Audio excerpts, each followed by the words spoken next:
Hello and welcome. You're watching Good Morning India. I'm Gargi Rawat. Stay with us for all the news you need to follow. We'll get to the latest in the Bengal versus centre fight. Also the latest COVID news, and WHO has given new names to all the variants. We'll tell you what. Let's take a look at the headlines we're tracking. The centre issues a show-cause notice to the former West Bengal Chief Secretary Alapan Bandyopadhyay for abstaining from the Cyclone Yas review meet, which was chaired by the Prime Minister. India's economy contracts minus 7.3% for 2020-21, and FICCI survey shows business confidence index nosedives to 51.5 from 74.2. Uttar Pradesh starts lifting of the corona curfew from today in a phased manner to help restart economic activity outside of containment zones. Madhya Pradesh has announced monetary benefits to families of COVID victims and children orphaned due to COVID, but death certificates shy away from saying COVID deaths, making these families ineligible. Doctors Association has called for a nationwide protest against the remarks made by yoga teacher Ramdev against doctors and medicine. A protest won't affect patient care, they say. WHO's chief scientist tells NDTV India's decision to ban vaccine exports has had a severe impact on 91 nations dependent on the Serum Institute of India's products.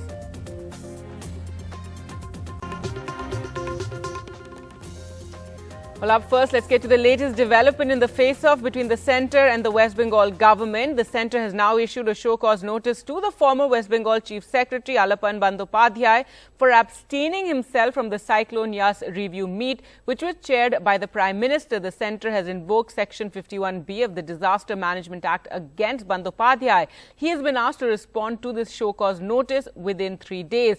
Now, remember, yesterday, instead of reporting to the centre as he had been ordered, Bengal's top officer, in fact, retired as the Chief Secretary, and he was then appointed Chief Advisor to the Bengal government. But that may not protect him from the centre's displeasure. He will face a charge sheet and action for defying orders, is what central government sources had said earlier. Well, let's go across to Saurabh now for more. And Saurabh, all this began after the Prime Minister came to Kolkata for a meeting on Cyclone Yas, which was not, in which the Chief Minister and Chief Secretary arrived very briefly and left after submitting papers, and now it's a full-blown fight. Well, at this point, all of this seems to have stemmed from an ego issue. I mean, obviously, there is protocol involved in the Prime Minister and the Chief Minister meeting, and obviously, at least at one point, both sides have claimed that they were made to wait. And following that, the Chief Minister, Mamata Banerjee, met the Prime Minister and then, along with her Chief Secretary, left for another review as the weather was getting bad in Bihar. And Mamata Banerjee says this was done with the permission of the Prime Minister. But that seems to have earned the displeasure of the centre. And obviously, Alapan Bandyopadhyay, the Chief Secretary, is being obviously pulled up for it and by the centre, and now obviously we have this show-cause notice for not reporting to the DOPT this morning. And this is, of course, something that is unfortunate, given the fact that here was an officer who was retiring, who was given an extension for fighting the COVID pandemic, and and also the aftermath of Cyclone Yas, which has caused widespread damage. Also, there's a personal issue at stake as well. There's been a bereavement in his family. His brother, a well-known editor, Anjan Bandyopadhyay, passed away due to COVID recently. So all of these issues put together, it seems that the Chief Secretary has earned the ire of the centre, and Mamata Banerjee has made it clear that they are angry with the Chief Minister, which is why they are targeting the Chief Secretary. And also, she's gone on to say that accused Prime Minister Narendra Modi and Home Minister Amit Shah of behaving like autocrats. She said this has never happened in 74 years, where a Chief Secretary on his day of retirement has been asked to report to Delhi, especially when he's been granted an extension by the same government to continue for 3 months as Chief Secretary of West Bengal. So all of this is now, a matter, it seems to be much more political than actually having a meaty issue at the end of it. And it it's likely to end up in court. The politics over this is likely to continue. Mamata Banerjee says this is all because the BJP hasn't been able to stomach its colossal defeat in West Bengal, and they want to keep targeting her and her government and her officers. And this is something that is really unfortunate, she says. And she had said, she had appealed to the Prime Minister to resign the order, saying that, I hope it's got nothing to do with the meeting at Kalaikunda.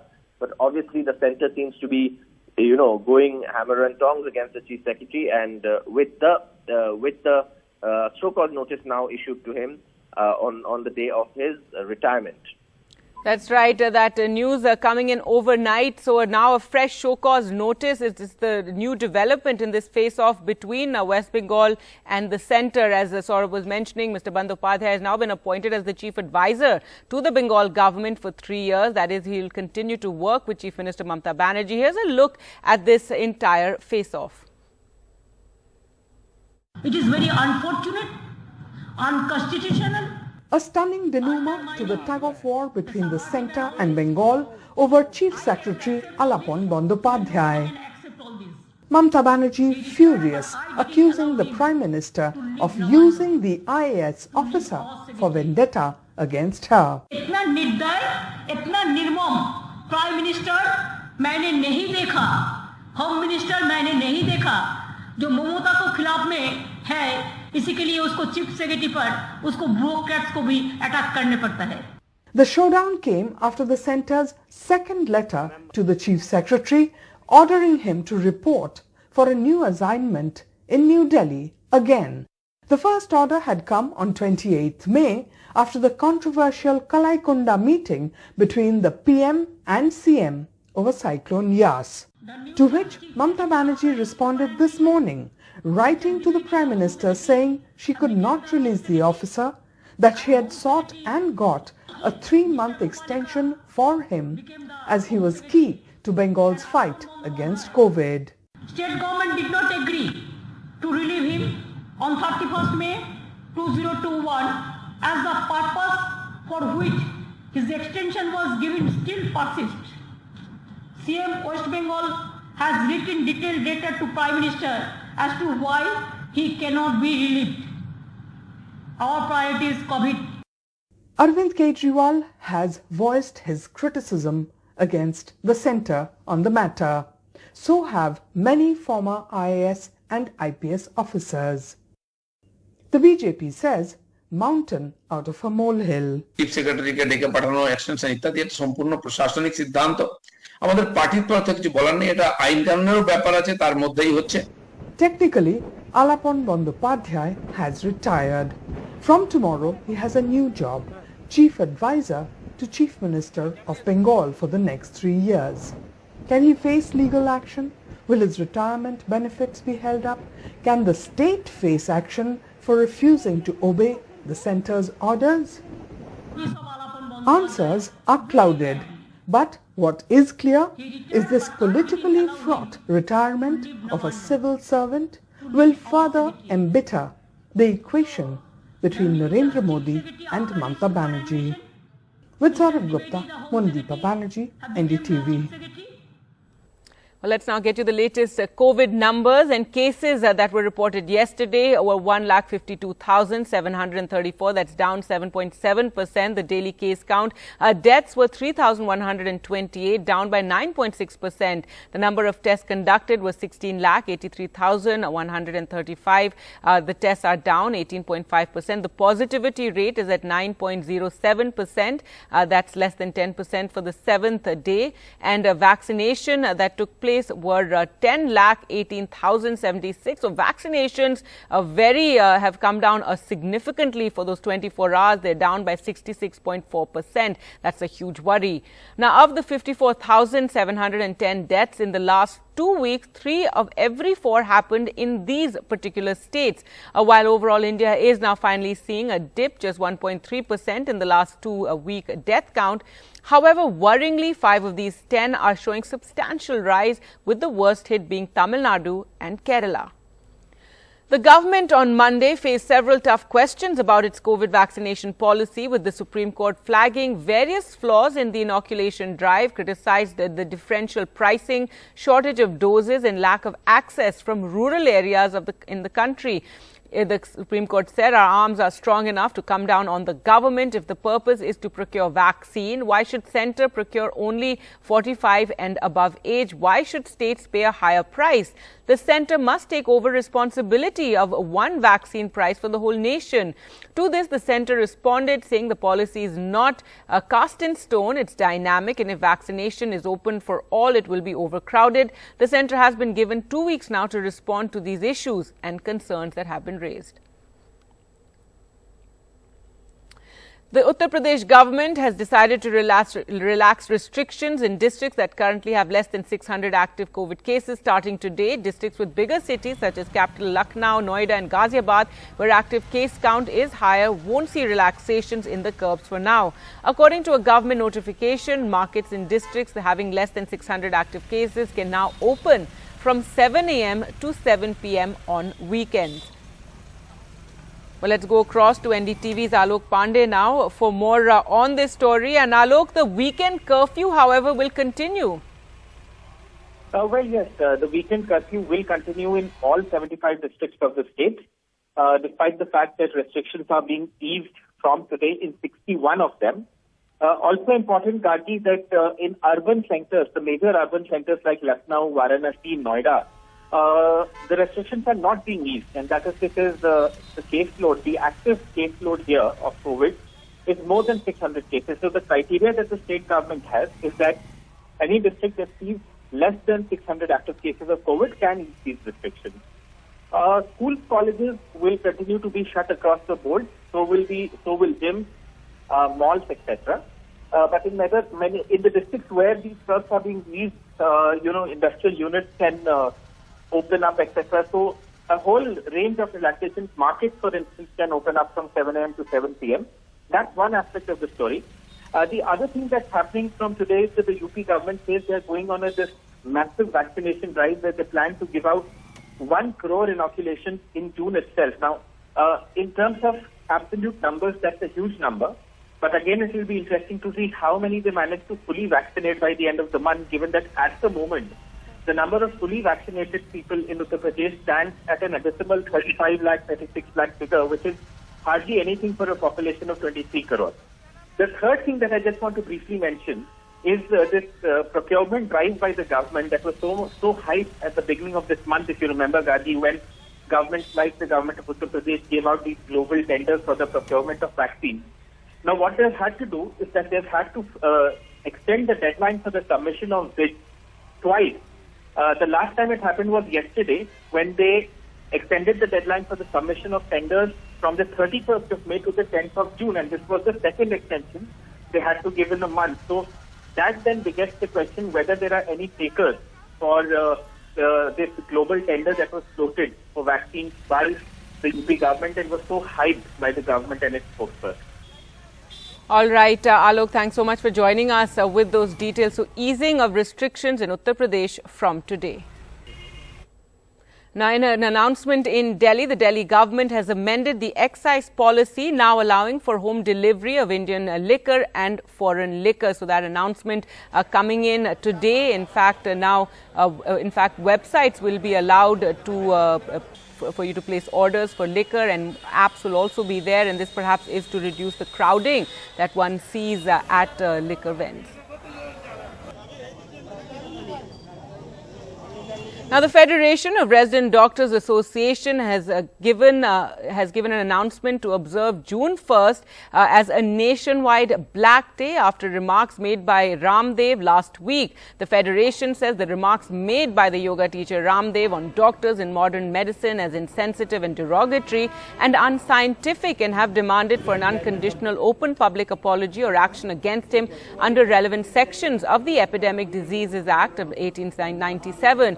It added that patient care will not be hampered by this day-long protest today. The Indian Medical Association had also strongly objected to Ramdev's statement made last week and had demanded action against him.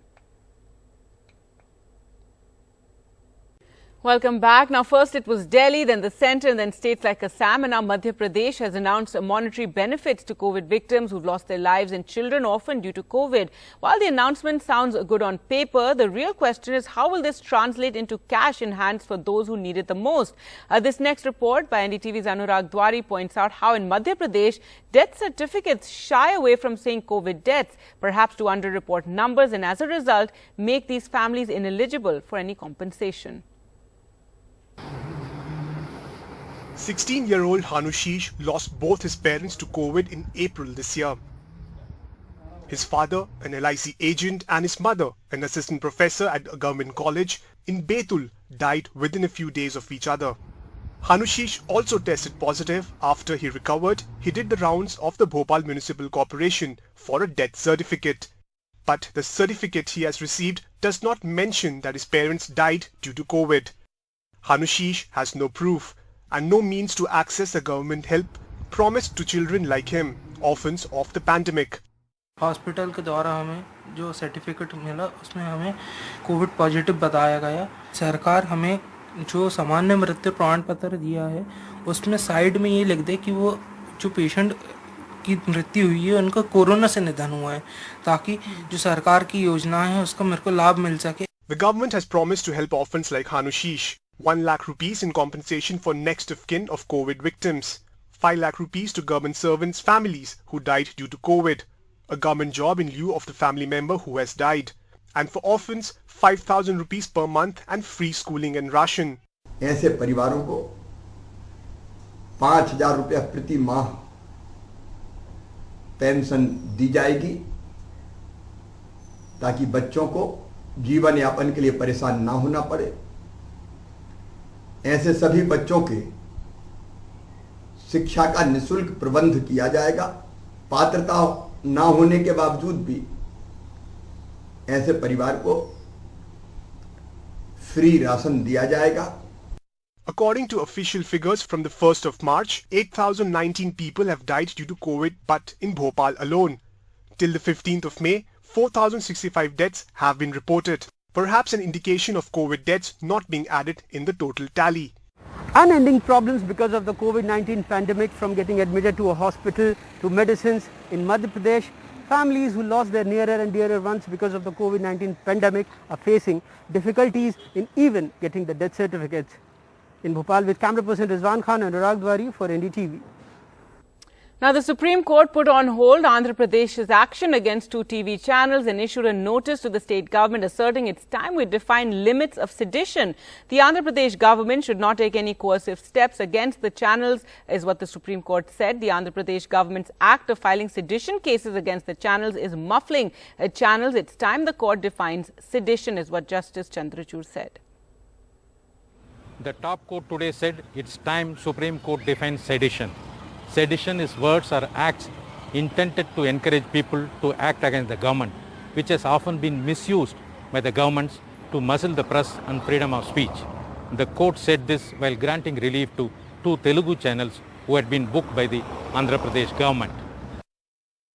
2 Telugu news channels were booked for sedition by the Jagan Mohan Reddy government after they showed a rebel MP's speech attacking the Chief Minister's handling of the pandemic. Accepting the arguments that sedition charges on news channels will have chilling effect on the freedom of speech, the court said Andhra Pradesh government's filing sedition cases against news channels is muffling the media. It is time this court defines sedition.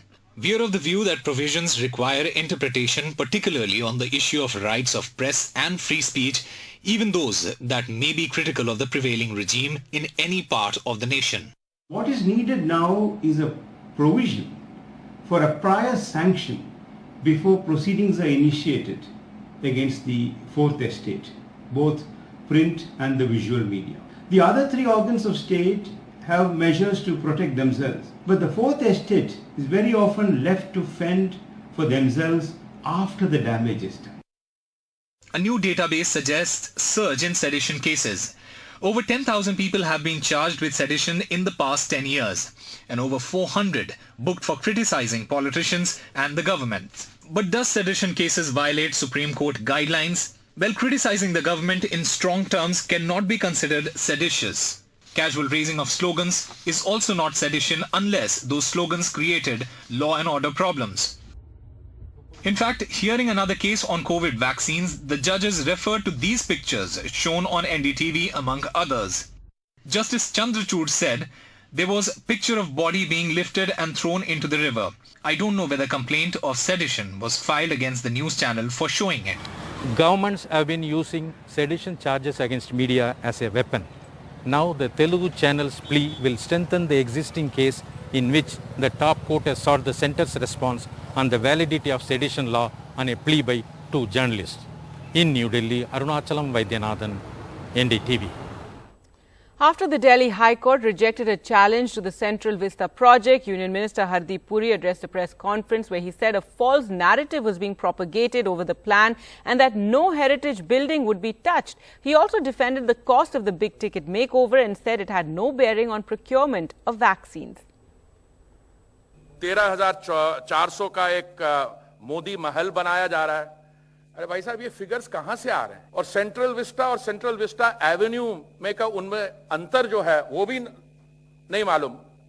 The two are being freely interchanged.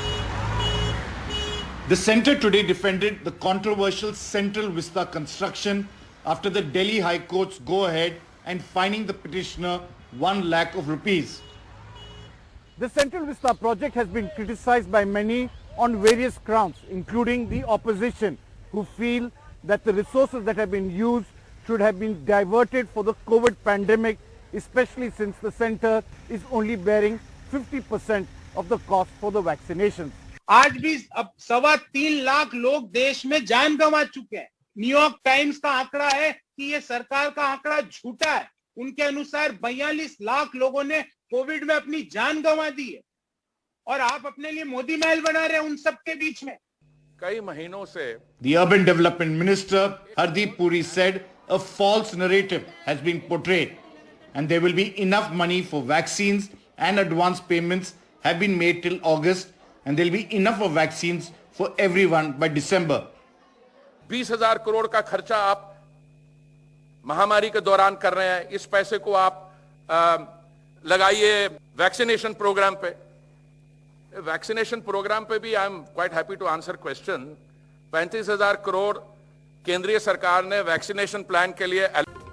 Let's get to the latest COVID numbers, and the cases that were reported on Monday were 1,52,734. That was down by 7.7%. Deaths on Monday were 3,128. The tests conducted were 16,83,135, while the positivity rate was 9.07%, and it's been less than 10% for 7 consecutive days. Vaccinations, however, have gone down very worryingly. Just 10,18,076 vaccinations taking place. That's down by 66.4%. Remember, most experts say vaccinations should be 80 lakh to 100 lakh every single day. Now, of the 54,710 deaths that have taken place in the last 2 weeks, 3 of every 4 took place in these states on your screens there. And while overall India is now finally seeing a dip, just 1.3% in the 2-week death count.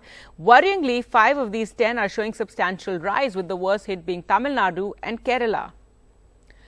Now, the government on Monday faced several tough questions about its COVID vaccination policy, with the Supreme Court flagging various flaws in the inoculation drive, criticized for differential pricing, shortage of doses, and the lack of access from rural areas of the country.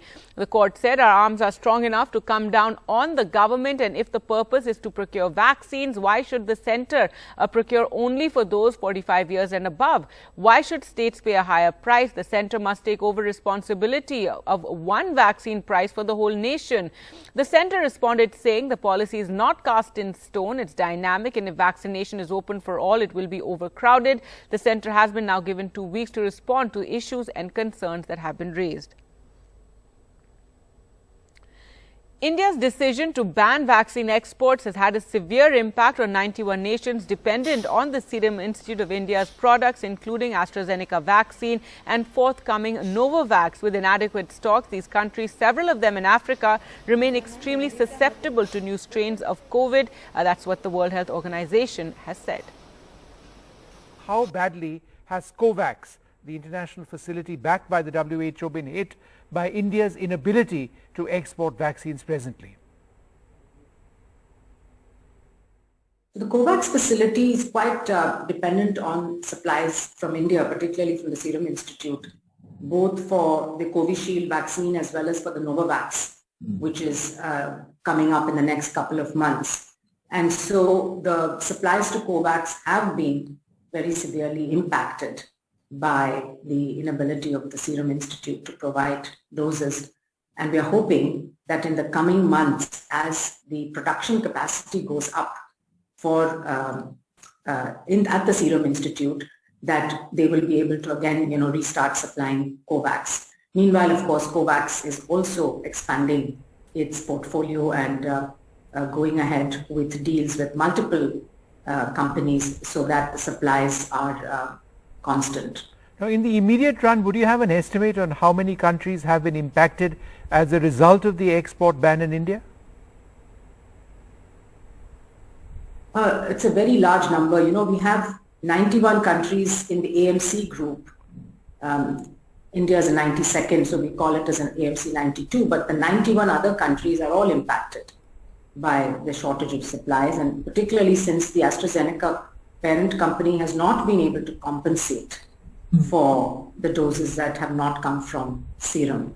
So this is a problem, and most African countries, unfortunately, have vaccinated less than 0.5% of their population and haven't even vaccinated all their healthcare workers. Yeah. So this is why we're focusing now on dose sharing and encouraging countries who have excess supplies to give it to COVAX. And therefore, are you worried that with this more transmissible strain B16172, the possibility of it getting to more countries is higher, it's more transmissible, and many of these countries are unvaccinated at this stage? Exactly. This is what we're really worried about, that not just the B161, the 72, but other variants could emerge in other countries and spread around the world. We know that these variants spread very quickly, even before they can be recognized. They're already spreading around the world. The same thing happened with the 117, which is now dominant. So this is really the worry, that if we continue with having this inequitable distribution of available vaccines, that we will see some countries going back to some degree of normalcy in their life, while other countries are hit very hard and continue to be hit hard by subsequent waves. And this is why we are really going out with a plea to all countries to share doses so that the vulnerable groups can be protected before we start expanding to other groups like children.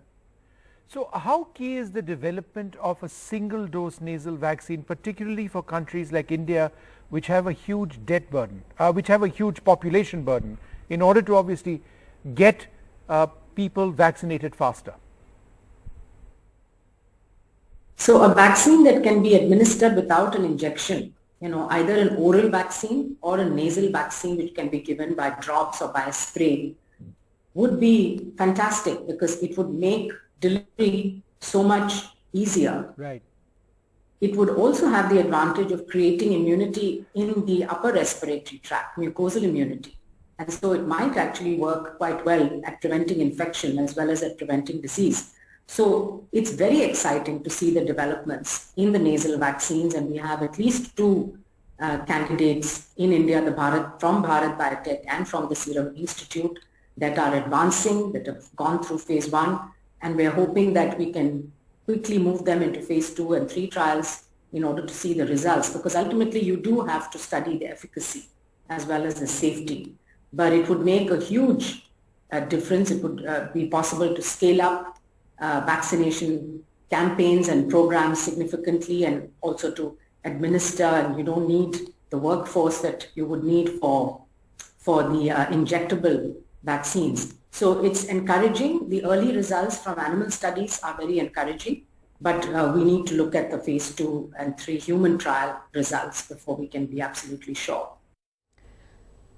News now from Bihar, and according to reports, an ambulance purchase scam has surfaced in Bihar, where 7 ambulances which were purchased last year during the peak of COVID, but so far none of them have been used for the purpose for which they were bought. Reports say an ambulance costing 7 lakh was purchased for 21.84 lakh, and these purchases were not made on the JEM portal, which is mandatory for any government purchase of over 5 lakh rupees. Janata Dal former legislator Vikram Kaur has written to the Chief Minister Nitish Kumar on this issue of the ambulance purchase scam, and the district magistrate of Siwan has now ordered an inquiry. So now ambulance purchase scam, they're emerging in Bihar. Let's go across to Manish now for more on this. Manish, what are the details? Tell us more about this latest scam that has emerged. This is the scam where an ambulance costing 7 lakh was, purchased in, by spending over 21 lakh. And out of these 7 ambulance bought by the district administration in Siwan, 5 of them were, part of the Chief Minister Rural Development Scheme, meaning that the local MLA and MLCs, recommended for that. And it seems that there is some kind of, really over expenditure in the name of, modification and the equipment which were installed. And surprisingly, Gargi, even though these ambulances were bought in last year in September till today, after the, almost when the state government is claiming that second wave is over, none of the ambulance is, yet to hit the road. Gargi? Right, Manish, that's the part that is so surprising given that they were purchased last year. How is it that in the peak of the second wave of COVID, ambulances have not been used?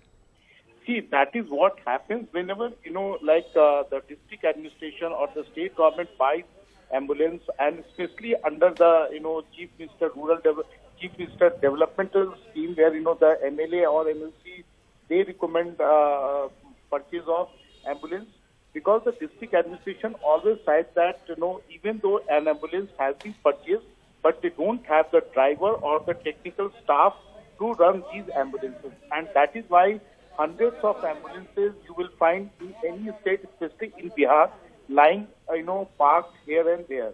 Karki? All right, so a lot of public funds they're spent on purchasing the ambulances, but no staff, no drivers available to drive them during this crisis. Thank you so much, Manish, for joining us with those details. So an ambulance scam there in Bihar. Now, while the Citizenship Amendment Act is still on hold, the government has started the process of granting citizenship to non-Muslims, that's Hindus, Sikhs, Parsis, Jain, Buddhists and Christians. They can now apply for citizenship under the old law, and as the centre has granted power to 13 more district collectors to grant Indian citizenship to such applicants. It's these nationwide protests across India last year which led to the CAA being put on hold. The rules not notified 18 months after the bill was passed. Now, Centre seems to have found an alternative route to controversially grant religious-based citizenship to people who have come to India from neighbouring states. 13 districts in 5 states have been cleared to grant citizenship certificates to applicants belonging to Hindus, Sikhs, Jains, Parsis, Christians and Buddhists who came from Afghanistan, Bangladesh and Pakistan. Muslims are excluded. While CAA applies to all those people who have entered India without documents, but this rule only applies to people who have entered India with documents and who have long-term visas also. They have got these long-term visas based on a claim that they have been religiously persecuted. Like 52-year-old Amrik Singh, who 8 years ago had come back to India from Kabul on a long-term visa. शोर बाजार काबुल का रहने वाला हूँ और मैं 2013 से यहाँ पर आया था। या कहते अपना धर्म प्रतिष्ठित कराओ, तो यहाँ समझ गया इस्लाम कबूल करो। गवर्नमेंट से थोड़ी हमें उम्मीद जागी है और हम शुक्रिया करते हैं गवर्नमेंट का कि हमें नागरिकता मिल जाते तो हमारे लिए अच्छा हो जाएगा। The MHA has clarified that the latest notification is similar to orders issued in 2016, which had notified 16 districts. As per the amended act of CAA 2019, non-Muslims who have been living in this country without any refugee status or without any citizenship need to be normalized and need to be regulated, and that is why this law was amended. It's a very, very welcome step. Meanwhile, anti-CAA groups sharpened their attack on the centre. Influential AASU, regional political party Assom Jatiya Parishad and several other organizations have threatened to launch protests if the same procedure is applied in Assam to grant citizenship to non-Muslim refugees from Bangladesh. With Neeta Sharma in New Delhi, Bureau Report, NDTV. News now from Punjab and challenges are faced by the government there. The AICC panel, which has been appointed to diffuse the tension in Punjab Congress, met around 25 MLAs on Monday and they were told of multiple grievances being faced in the Captain Amrinder Singh-led Punjab government. Punjab Affairs in charge, Harish Rawat, later spoke to the media and said there was no discussion over leadership change in the party. Though most of the MLAs want swift action in the cases that they have been raising, and that's the sacrilege cases and subsequent firing on peaceful protesters in 2015. Well, let's go across to Ghazali now for more on this story. And Ghazali, trouble for Captain Amrinder Singh. Tell us more about what's being done to defuse this crisis. See, not long ago, in March this year only, the Chief Minister of Punjab had issued a statement saying that more than 81% of his promises in the manifesto has been delivered. And everybody was predicting that the Congress will have a very cakewalk victory in the next upcoming assembly polls due to a good performance in the local body polls which happened in February. But what is happening now in the last couple of months, there has been a lot of resentment against the Chief Minister. A lot of MLAs and ministers are worried that before the upcoming elections, they may not go for campaigning in the rural areas because whatever promises they had made during the campaign has not been delivered yet. And yesterday, the first day of the panel meeting, most of the MLAs came out with these issues, that how the government has failed to deliver on resolving the cases of sacrilege or the desecration of Holy Book of Sikh community. Apart from that, they said there is bureaucratic over-control over the government. The bureaucrats are running the government. Under-representation of Dalit community in the state cabinet. So these issues came up, but most importantly, Harish Rawat mentioned that there was no discussion over the leadership change in the party. And this meeting has been brought in to sort out the differences among the leaders. So today, Navjot Singh Sidhu will come and meet the panel, and the Chief Minister may be meeting this panel on Thursday and Friday.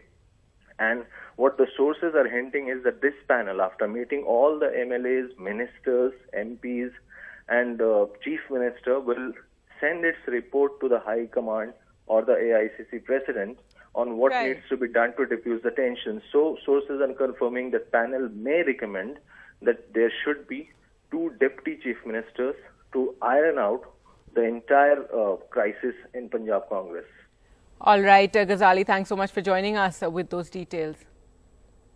Now, the Supreme Court put on hold Andhra Pradesh's action against 2 TV channels and issued a notice to the state government asserting it's time we define the limits of sedition. The Andhra Pradesh government should not take any coercive steps against the 2 channels, is what the Supreme Court said. They said the Andhra Pradesh government's act of filing sedition cases against the channels is muffling channels. It's time the court defines sedition. The top court today said it's time Supreme Court defines sedition.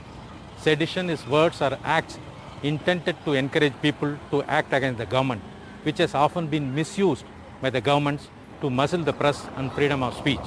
The court said this while granting relief to 2 Telugu channels who had been booked by the Andhra Pradesh government. 2 Telugu news channels were booked for sedition by the Jagan Mohan Reddy government after they showed a rebel MP's speech attacking the Chief Minister's handling of the pandemic. Accepting the arguments that sedition charges on news channels will have chilling effect on the freedom of speech, the court said Andhra Pradesh government's filing sedition cases against news channels is muffling the media. It is time this court defines sedition. We are of the view that provisions require interpretation, particularly on the issue of rights of press and free speech, even those that may be critical of the prevailing regime in any part of the nation. What is needed now is a provision for a prior sanction before proceedings are initiated against the Fourth Estate, both print and the visual media. The other 3 organs of state have measures to protect themselves, but the Fourth Estate is very often left to fend for themselves after the damage is done. A new database suggests surge in sedition cases. Over 10,000 people have been charged with sedition in the past 10 years, and over 400 booked for criticizing politicians and the government. But does sedition cases violate Supreme Court guidelines? Well, criticizing the government in strong terms cannot be considered seditious. Casual raising of slogans is also not sedition unless those slogans created law and order problems. In fact, hearing another case on COVID vaccines, the judges referred to these pictures shown on NDTV among others. Justice Chandrachud said, there was a picture of body being lifted and thrown into the river. I don't know whether complaint of sedition was filed against the news channel for showing it. Governments have been using sedition charges against media as a weapon. Now the Telugu channel's plea will strengthen the existing case in which the top court has sought the centre's response on the validity of sedition law on a plea by 2 journalists. In New Delhi, Arunachalam Vaidyanathan, NDTV.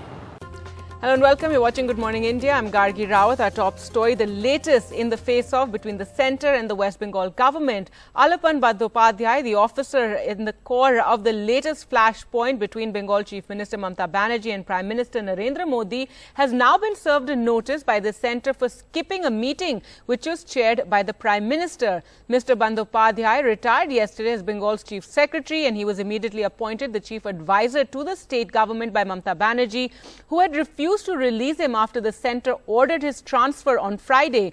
A show-cause notice put out last evening now asks him to explain his absence from Prime Minister Modi's meeting on Cyclone Yas in Bengal.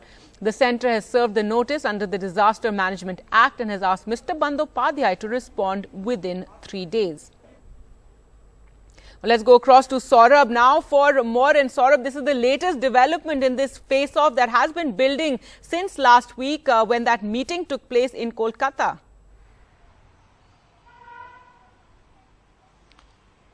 Absolutely, and this has now become a major political flashpoint between Mamata Banerjee and Narendra Modi. Now, obviously, caught in the middle is the former Chief Secretary of Bengal, now Chief Advisor to the Chief Minister. Now, all of this stemmed from the fact that, on the day that the Prime Minister was conducting an aerial review of cyclone-affected areas in Odisha and Bengal, he had planned to meet Mamata Banerjee along with officials from the state at a detailed review meeting in Kalaikunda. But, Mamata Banerjee's flight got delayed before taking off her helicopter. Then, of course, her helicopter, she says, was also delayed while landing. She had to hover in the air for quite some time before it was finally given permission to land at Kalaikunda Air Base, which is a military air base, which is where the Prime Minister was holding that meeting. Now, obviously, at that meeting, something transpired. The Prime Minister and Mamata Banerjee, the Chief Minister of West Bengal, met. But after that handing over some documents, Mamata Banerjee and the Chief Secretary skipped a detailed review meeting that was taking place with the Governor and Shubhendu Adhikari being present, which Mamata Banerjee objected to, saying that, look, this was supposed to be a PM-CM meeting and there is no, there's no reason for Shubhendu Adhikari to be there.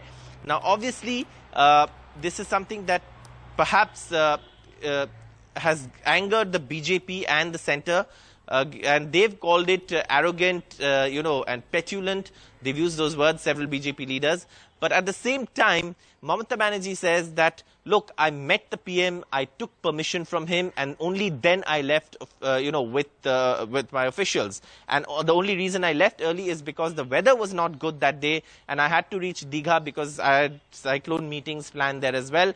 And the helicopter may not have been able to fly if the weather had gotten worse. So obviously all of these factors considered, Mamata Banerjee said she asked the PM thrice for permission and left. Now after this, on that day, the very same evening, this notice comes from the to the Chief Secretary from the centre, asking him to report on the 31st, which was his original retirement day. His original retirement day, he was given an extension of 3 months for COVID, management and the aftermath of Cyclone Yas. But he was asked to report in Delhi, which he refused to do, which he did not do.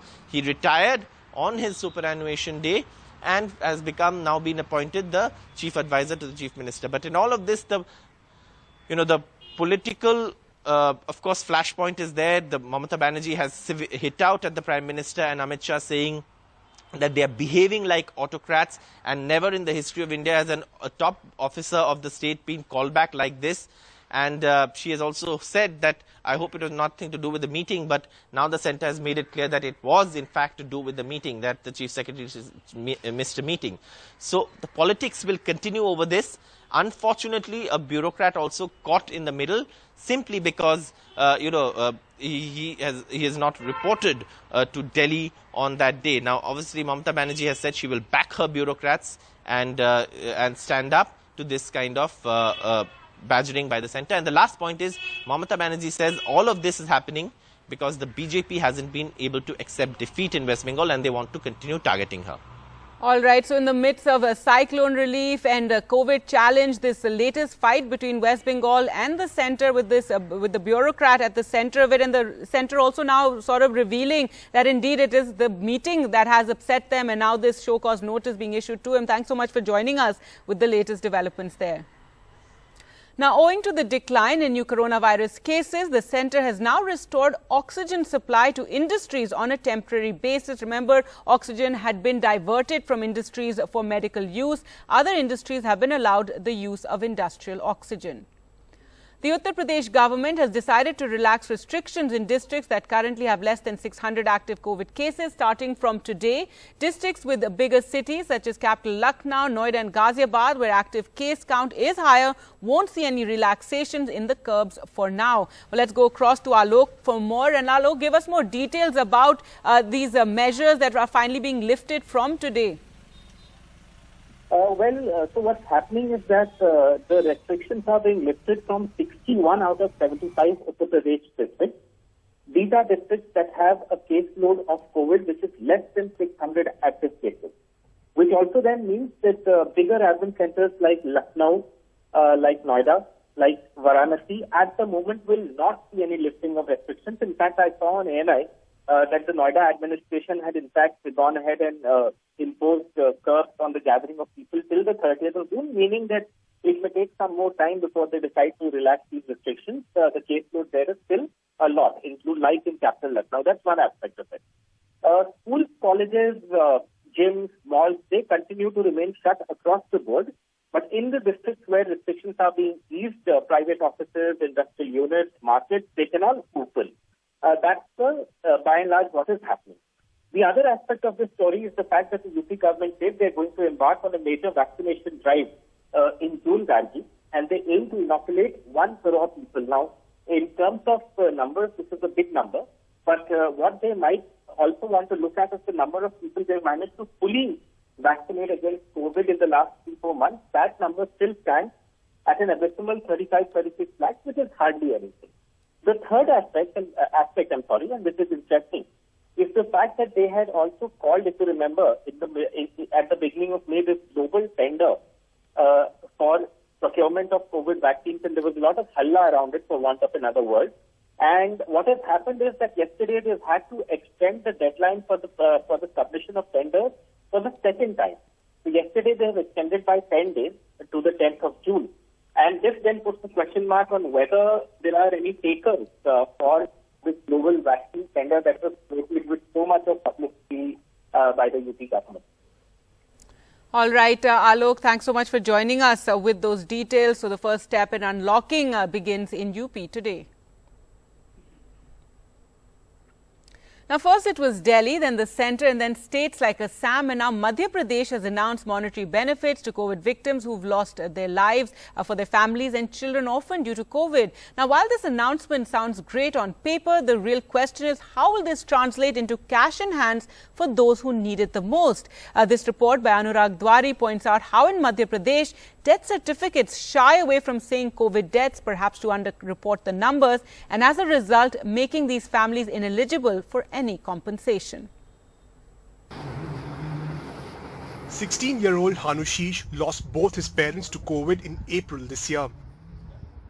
His father, an LIC agent, and his mother, an assistant professor at a government college in Betul, died within a few days of each other. Hanushish also tested positive. After he recovered, he did the rounds of the Bhopal Municipal Corporation for a death certificate. But the certificate he has received does not mention that his parents died due to COVID. Hanushish has no proof and no means to access the government help promised to children like him, orphans of the pandemic. Hospital के द्वारा हमें जो certificate मिला उसमें हमें Covid positive बताया गया। सरकार हमें जो सामान्य मृत्यु प्रमाण पत्र दिया है उसमें साइड में ये लिख दे कि वो जो पेशेंट की मृत्यु हुई है उनका कोरोना से निधन हुआ है, ताकि जो सरकार की योजना है उसका मेरे को लाभ मिल सके। The government has promised to help orphans like Hanushish 1 lakh rupees in compensation for next of kin of COVID victims, 5 lakh rupees to government servants' families who died due to COVID, a government job in lieu of the family member who has died, and for orphans 5,000 rupees per month and free schooling and ration. ऐसे परिवारों को 5,000 रुपया प्रति माह pension दी जाएगी ताकि बच्चों को जीवन यापन के लिए परेशान ना होना पड़े। ऐसे सभी बच्चों के शिक्षा का निःशुल्क प्रबंध किया जाएगा। पात्रता ना होने के बावजूद भी ऐसे परिवार को फ्री राशन दिया जाएगा। According to official figures from the 1st of March, 8,019 people have died due to COVID but in Bhopal alone. Till the 15th of May, 4,065 deaths have been reported, perhaps an indication of COVID deaths not being added in the total tally. Unending problems because of the COVID-19 pandemic, from getting admitted to a hospital to medicines in Madhya Pradesh. Families who lost their nearer and dearer ones because of the COVID-19 pandemic are facing difficulties in even getting the death certificates. In Bhopal, with camera person Rizwan Khan and Anurag Dwari for NDTV. Now, the Delhi government has amended the excise policy allowing for home delivery of Indian liquor and foreign liquor. Home delivery of liquor through mobile apps or websites will be permitted in the national capital under the amended excise rules. However, this does not mean that liquor stores across the city will be authorized to carry out home delivery of liquor immediately. Only those traders in possession of the L13 license will be allowed to carry out home delivery of liquor booked via mobile apps or portals developed for this purpose. Now, the COVID variant, which was first found in India, will now be referred to as the Delta variant. That's what the World Health Organization announced. India had on May 12th objected to it identified as B1617, till now being labelled as the Indian variant. The World Health Body had earlier said that viruses or variants should not be identified the names of the countries that they were found in. A group convened by the WHO recommended the use of letters of the Greek alphabet, that's alpha, beta, gamma and so on, and therefore the variant found in India will now be called the Delta variant. The defining characteristic. Now, the government on Monday faced several tough questions about its COVID vaccination policy, with the Supreme Court flagging various flaws in an inoculation drive, criticized for differential pricing, shortage of doses and lack of access from rural areas of the country. The Supreme Court said our arms are strong enough to come down on government. If the purpose is to procure vaccine, why should the centre only procure for those above 45 years of age? Why should states pay a higher price for the vaccines? The centre must take over responsibility of one vaccine price for the whole nation. Now, to this, the centre responded, saying the policy is not cast in stone. It's dynamic, that if vaccination is open for all, it will be overcrowded. The centre has now been given 2 weeks to respond to these issues and concerns raised by the Supreme Court. Now, the Federation of Residential Doctors Association has called for today to be observed as a nationwide Black Day after remarks made by Ramdev last week. The Federation says remarks made by yoga teacher Ramdev on doctors and modern medicine were insensitive, derogatory and unscientific, and have demanded for unconditional open public apology or action against him under relevant sections of the Epidemic Diseases Act. It added that patient care will not be hampered by the day-long protest. The Indian Medical Association too had strongly objected to Ramdev's statements made last week and demanded action against him. Well, let's go across to Sonakshi now for more. And Sonakshi, tell us, how are doctors going to be protesting today? Well, Gargi, as we know that the Doctors Association have called for this nationwide Black Day protest. What they are calling it as a Black Day, the 1st of June, which is today, because of the derogatory remarks, as I quote them, was made by yoga teacher Ramdev in the last few days. There has been a lot of back and forth happening between the Indian Medical Association and Ramdev. Today, the Doctors Association, now remember this is not just a Delhi-centric protest. This is doctors from across other states as well, like Chennai and Gujarat, that will also come and observe this day as Black Day protest. They will be coming together at their workplace and speaking to, of course, media, and the way they're trying to go about the entire day is not hampering patient care, which means that services at the hospital will not be hampered at all, which they've made very clear. They will just come together and speak about the precedents of the association. The president of the Doctors Association is expected to speak on these lines and brief the media as to what they really want, what are their demands, and why are they so adamant on wanting to speak up against these remarks. What they are saying is insensitive, unscientific, made by the yoga teacher. In the course of the day, we will find out more when we will be going there to find out more as to how the doctors really protest on this. But for now, what we are being made to understand by these doctors' associations is that they will all be coming together and participating and observing this as a Black Day at their workplaces. All right, Sonakshi, thanks so much for joining us with those details. So a Black Day being observed by doctors, many of them from across the country. Now, hours after the Delhi High Court rejected a challenge to the Central Vista project in Delhi, Union Minister Hardeep Puri addressed a press conference and said a false narrative was being propagated over the plan and that no heritage building would be touched. He also defended the cost of the big ticket makeover and said it had no bearing on the procurement of vaccines. 13,400 का एक मोदी महल बनाया जा रहा है. अरे भाई साहब, ये फिगर्स कहां से आ रहे हैं? और सेंट्रल विस्टा एवेन्यू में का उनमें अंतर जो है वो भी नहीं मालूम. The two are being freely interchanged. The centre today defended the controversial Central Vista construction after the Delhi High Court's go-ahead and fining the petitioner 1 lakh of rupees. The Central Vista project has been criticized by many on various grounds, including the opposition, who feel that the resources that have been used should have been diverted for the COVID pandemic, especially since the centre is only bearing 50% of the cost for the vaccinations. आज भी अब 3.25 लाख लोग देश में जान गंवा चुके हैं. न्यूयॉर्क टाइम्स का आंकड़ा है कि ये सरकार का आंकड़ा झूठा है. उनके अनुसार 42 लाख लोगों ने कोविड में अपनी जान गंवा दी है और आप अपने लिए मोदी महल बना रहे हैं उन सब के बीच में.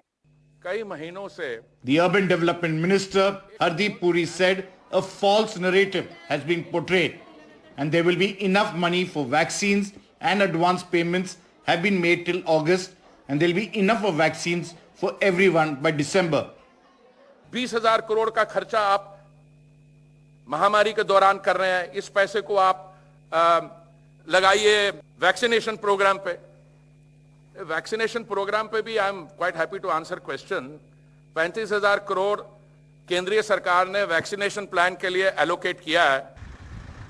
Conceding the pandemic has taken its toll on the Central Vista project, there will be delays for the new Prime Minister's office and the Vice President's house, and the entire project is slated to be completed by 2025. Sunil Prabhu, NDTV.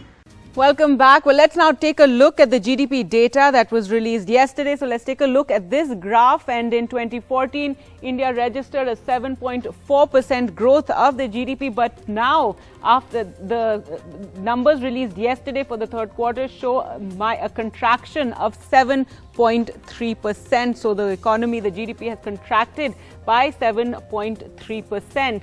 In fact, let's just take a look at how growth has slowed now for 11 consecutive quarters. And since 2018, you can see the growth story with the growth contracting. In fact, now reaching this level, it even went down to 24.4%. up here by minus 7.4%. So growth has been contracting for 11 consecutive quarters, and this is according to data by the Ministry of Statistics. And if we take a look at some of the statements that have been made, and the chief economic advisor has said that increased vaccinations, the lockdown is hurting the economy, and that is what everybody is saying, that the only way to get the economy back on track is to increase the vaccinations, therefore protect people and allow the economy therefore to open up. He says the second wave has had its impact on the economy. He says the local restrictions will also impact growth. Remember, many states are in various stages of lockdowns and restrictions, and these local restrictions will also impact growth. Remember, decisions were taken by each state on whether to lock down and put in restrictions or not. It wasn't a decision taken by the central government.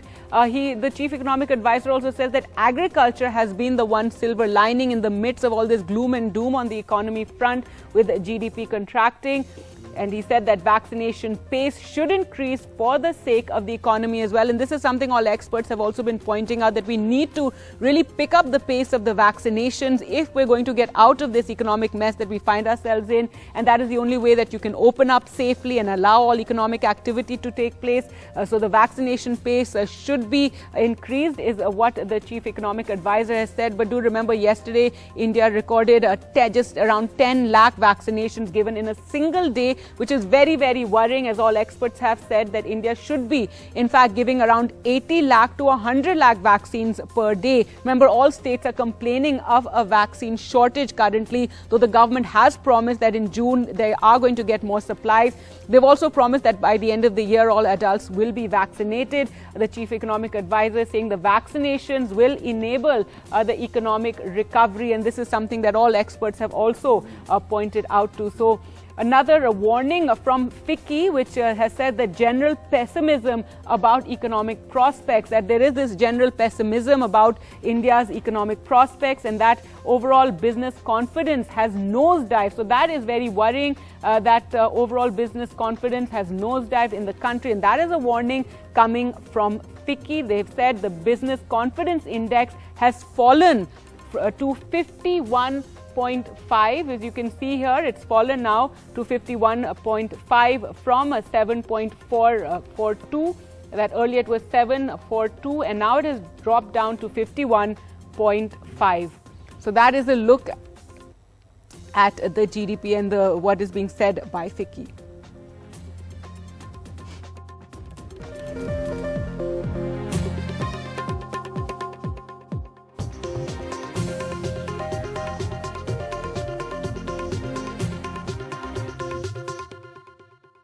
Introducing MediBuddy Gold. MediBuddy, your health buddy. Download the app now. सवाल छोटा है या बड़ा है, सवाल प्यार का है, सवाल परिवार का है. But I think there is sufficient data to suggest that these vaccines are safe. COVID vaccine registration. सवाल जो भी है, सवाल जिंदगी का है. कोविड वैक्सीन से जुड़े सवालों के बारे में और जानिए. इसे कोचिंग से निकाला, सोचिंग में डाला. टॉपर के लाइव क्लासेस, एडेप्टिव प्रैक्टिस और आस्क डाउट से स्टूडेंट्स की सोचिंग बढ़े, तभी तो वो टॉपर बने. Topper, better learning, better results.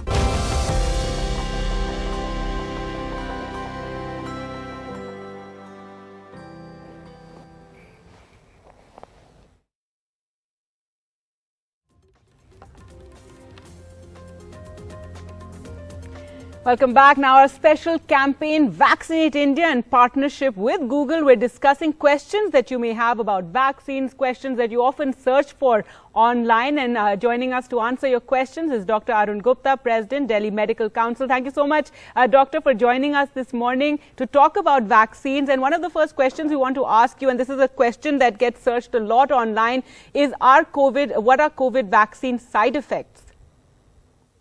I think as all the vaccines have some or other side effects, but these vaccines are relatively very, very safe vaccines. And most of the people only suffer very, very mild, maybe can say some soreness or mild pain or mild fever, or maybe some weakness for just a couple of days, and this just goes away. Serious side effects are not very common, and what as a medical doctor and scientist we worry about the immediate anaphylaxis. So that is why it is recommended that after vaccination, you should stay at least 30 minutes at the center in case some unusual anaphylaxis or allergic reaction happens, so that can be taken. Otherwise, vaccines are pretty safe, so don't worry about the side effects. Let's go ahead. Right. So, doctor, when you say, there's just some immediate side effects, this is because of the vaccine that people feel some sort of body pain and even fever the next day. These are the sort of temporary side effects which also show that the vaccine is working? Yes. I think it is when the body's immune system start working against that antigen which has been introduced in the form of vaccine. So some local reaction and some systemic reaction may occur. So that is just an indication that your body is now reacting to the vaccine, and it is in the process of the making antibodies. So don't worry about this. This is a very mild effect. In case you have fever or pain which is not really tolerable, then you can take simply a tablet of paracetamol. Otherwise, just fine. No worry. All right. Is there anything that one needs to watch out for if you are prone to allergies? Then is there anything special that you need to take care of? I think if the symptoms are such that they are not tolerable, you have got very high grade fever, or you have some exceptional rashes all over the body, itching, or some difficulty in breathing, which are very, very rare. So in these events, you need to contact your doctor immediately, and you must stay for at least 30 minutes at the site of center, because that is the crucial period where serious anaphylactic reactions are expected. Otherwise, they are pretty safe vaccines. All right, that brings us to the next question and one of these questions that is looked up online a lot is, can I choose the COVID vaccine? And this, of course, is something that from the start of the COVID vaccination drive, many people have been talking about. In India, we currently have 3 vaccines available. What would you say to people who say, can I choose the COVID vaccine? I think there are 2 points. If right now, if in India you get a vaccine, you are a lucky one. So don't think about choosing a vaccine. But as far as these 3 vaccines which are available currently, Covishield, Covaxin, or maybe Sputnik, and all 3 are equally good. They are equally efficacious, and they all have very, very low side effect. So whatever you can get, please go ahead and choose. No issue. Right. So the best vaccine is the one that is available to you. And as you said, we have 3 vaccines currently. Also, we've heard that the government is going to be carrying out studies on matching vaccines. But however, if you could just tell the people that this is not something that they should do on their own at all. Absolutely. Right now, that's not recommended. You can choose first dose of one vaccine or the second dose of the other vaccine.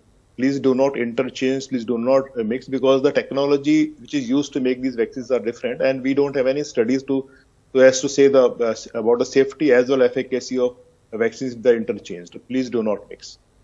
That's right. So whatever vaccine is available to you, you must go ahead and choose it. Though, of course, there was also, some concerns among those above 18 years of age about going abroad. And we're hopeful that soon Covaxin 2 will be permitted, will also be recognized by the WHO. And therefore, students who get that vaccine will also be allowed to travel abroad. I hope so. Yes, I think right now Covishield is one of the vaccines which is permitted at so many countries, but Covaxin is not there. And I think government must be trying, because even as a doctor and as a parent of a father, and as a parent of a son who is also going abroad in a couple of months, so his friends keep on calling me, uncle, where do I get this vaccine or that vaccine? Because I understand this is a big problem for a lot of good kids who are getting Covaxin or who has not got any vaccine. So I think government must make a plan where the students who actually got admissions abroad, they must be vaccinated in priority also.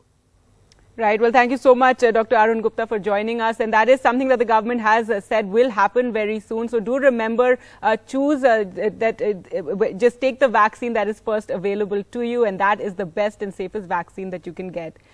Well, with that, time for us to slip into a short break. We'll get you more on the other side.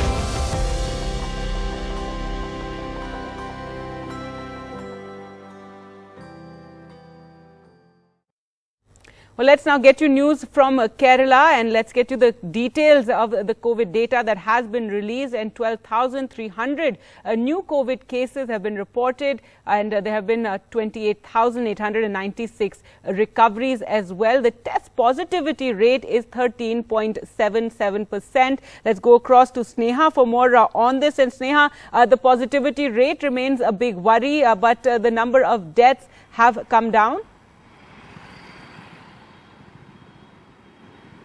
Well, Gargi, let me just put things in perspective, this data. Actually, if you look at the test positivity rate, though it's still in the double digit, it's shown a steady decline. So that does come as a respite, even as the test positivity rate in Kerala had shot up tremendously over the last few weeks. It's down to now 13.77. So that is an indication that the spread of infection, the daily cases are declining. And if you look at data also, of course, if you look at the Monday data, Sunday testings are relatively lesser. So the count is also down for the daily numbers. But largely that has been the trend across for the last week, where the daily cases have also been seeing a decline. Now, in terms of deaths, Kerala is among the states that has been reporting among the highest daily deaths over the last 2 weeks. But according to experts, the worst seems to be over in terms of a peak, a death peak. What do I mean by that? According to them, it was around 2 weeks back that Kerala hit the peak with respect to its cases, daily cases. And it's as a result of that peak that the deaths also started peaking eventually and reached around 198. Now, according to medical experts, they do not expect a tremendous spike in deaths. But that's, of course, something that needs to be seen closely. At the hospitals, especially ICUs, it's still full capacity. So it's not like the burden on hospitals have eased. ICUs are still full capacity. Oxygen beds might have seen a decline in usage over the last few days. But all of this a major concern. But the good news remains, at least in terms of some relief, that over the last few days there seems to have been a decline in the deaths as well. Like for example, on Monday, the death count that was reported was around 174 deaths when compared to 198 of Saturday. So a slight decline in deaths being seen, but has to be seen whether that will remain as a pattern.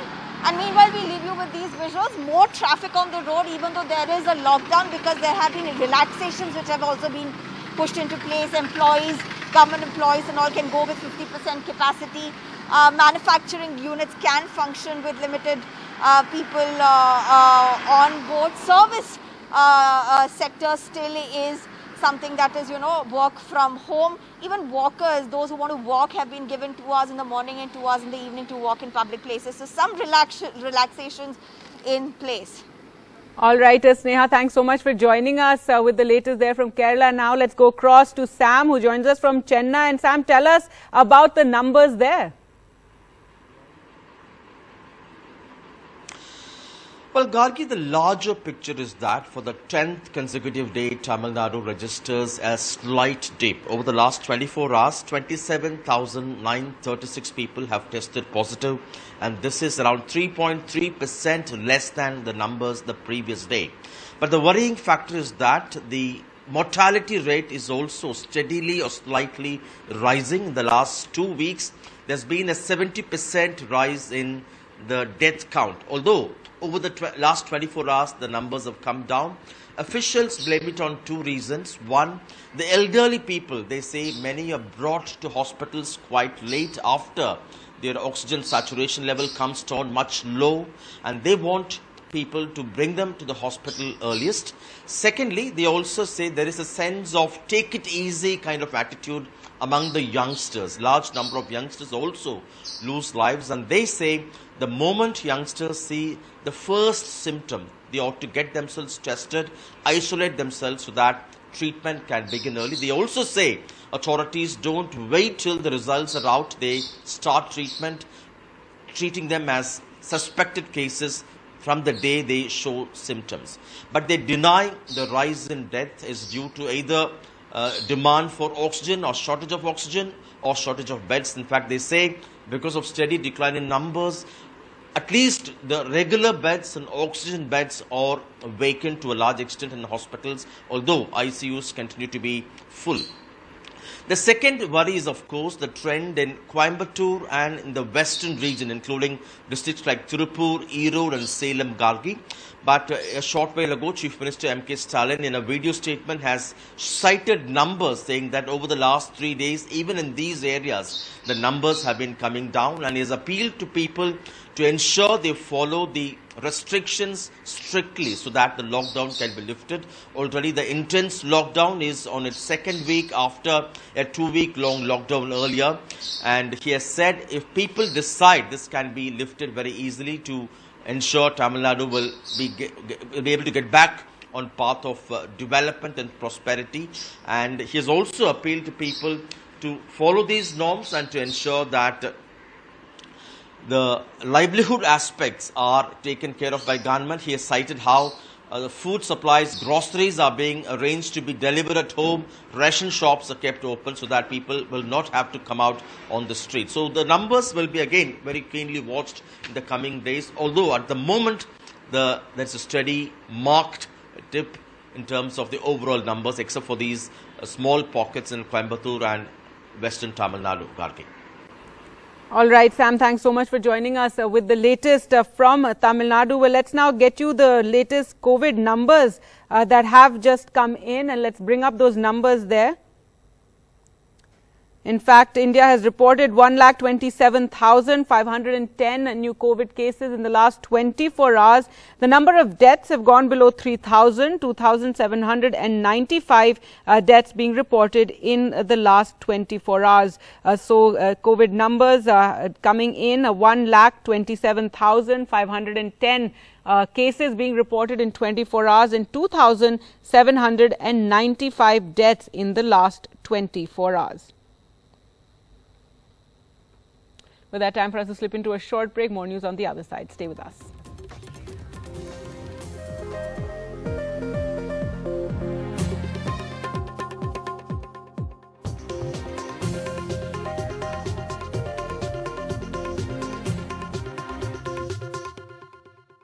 Introducing MediBuddy Gold. MediBuddy, your health buddy. Download the app now. Smartphones have replaced a lot of things like cameras, alarm clocks, calculators, and now they're also eliminating the need for cards or even cash. But while we continue to replace cash with our phones, that there needs to be a secure infrastructure on our phones. And this is where Qualcomm technology steps in. Snapdragon has a secure processing unit to ensure the sensitive information on the device is protected with cryptographic keys stored in hardware. Qualcomm Snapdragon presents For the Experiences You Deserve, exclusively on the NDTV network. इसे coaching से निकाला, सोचिंग में डाला। Topper के live classes, adaptive practice और ask doubt से students की सोचिंग बढ़े, तभी तो वो टॉपर बने। Topper, better learning, better results.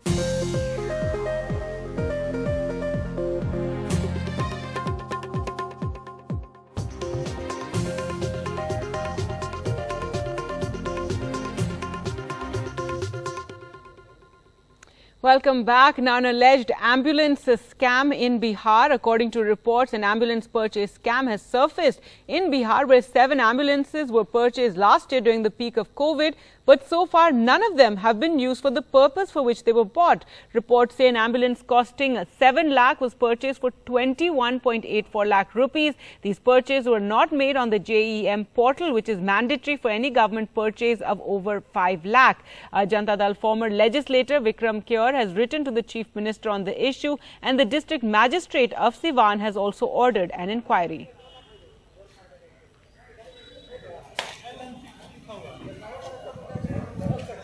News now from Punjab, and problems are being faced by the government internally. The AICC panel appointed to diffuse the tension in Punjab Congress met around 25 MLAs on Monday and were apprised of multiple grievances being faced in the Captain Amrinder Singh-led Punjab government. Punjab Affairs in charge Harish Rawat later spoke to the media and said there was no discussion over any leadership change in the party, though most of the MLAs did have certain demands. Let's go across to Ghazali now for more. And before that, let's just take a look at what Harish Rawat said. 28 लोग मिले, जिनमें PCC president भी हैं, senior leaders हैं। एक बात पर सबने जोर दिया कि पार्टी में एकता बनी रहनी चाहिए और उसके लिए कोई रास्ता आप लोग तजवीज़ करिए। Well, let's go across to Ghazali. And Ghazali, give us more details about this trouble being faced internally in the Congress in Punjab. See, sir, this is all coming within months of Captain Amrinder Singh claiming that he has delivered on 85% promises which was made during the 2017 polls in the manifesto, and he says this is a record achievement. And then in February we had these local body polls. Congress had a major victory. It routed the opposition here in Punjab, and it was all being seen that Congress will have a cakewalk during the 2022 assembly polls. But within months, first Navjot Singh Sidhu took charge. He started attacking Chief Minister Captain Amrinder Singh over what we can say, not inaction, but certainly the promises which were made during 2017 polls, that when Congress comes to power, it will first resolve and arrest the culprits who are involved in sacrilege cases and the cops or whosoever was responsible on firing on peaceful protesters in 2015 in Faridkot district. But none of that has happened, unfortunately, and ministers and MLAs who met the panel yesterday, they came out with a lot of grievances. Some of them said that this government is being run by bureaucrats. There is an over-control of bureaucrats on this government. Some ministers or the MLAs came up with the issue that there is under-representation of Dalits in the government, in the cabinet itself. And one MLA from Amritsar, Rajkumar Verka, when he came out of the meeting, he said that there may be some good news for Dalits, because he has been campaigning, or he has been saying this, that the state should have a Dalit CM or a Deputy CM, only to counter BJP, which has been saying this in Punjab for the last couple of months. Apart from that, these are the regular grievances of ministers and MLAs, most of them saying that the sacrilege issue, the most, you can say, the volatile political issue in Punjab, which saw Akalis losing their bastion in last polls, may become a sort of albatross in the neck of Congress right now, because they came to power promising that they'll resolve this case, and the cases have not been resolved yet. So apart from that, there were also complaints that there is a coterie around Captain Amrinder Singh which doesn't make the CM accessible to its ministers and MLAs. But the most important statements made by Harish Rawat, who is Punjab Affairs in charge and also who is part of this three-member panel, he came out and said that there was no discussion over the leadership change in Punjab, which many ministers off the record have been saying that in the current situation, they can't go out campaigning in rural areas or even in their constituencies, because whatever they had promised back in 2017 has not been fulfilled in 4.5 years. Apart from that, the major issue is Sidhu captain feud in Punjab. Navjot Singh Sidhu is ambitious. He has been eyeing on the post of either a state president or a deputy CM or CM face in Punjab. Though it is not easy for the High Command or the Congress president to replace Captain Amrinder Singh, because he is one of the tallest leaders in Punjab.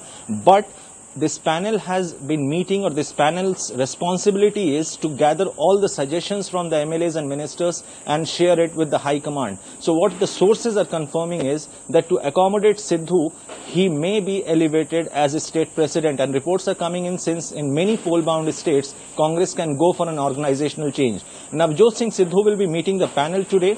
Whatever his grievances are will be shared with the party high command, and Chief Minister will be invited on Thursday or Friday after everyone has met with the panel. So it is most likely that this panel or the Congress high command will be able to diffuse the situation, but the interesting thing will be to see that whether Sidhu and Amrinder rivalry is resolved in Punjab or not.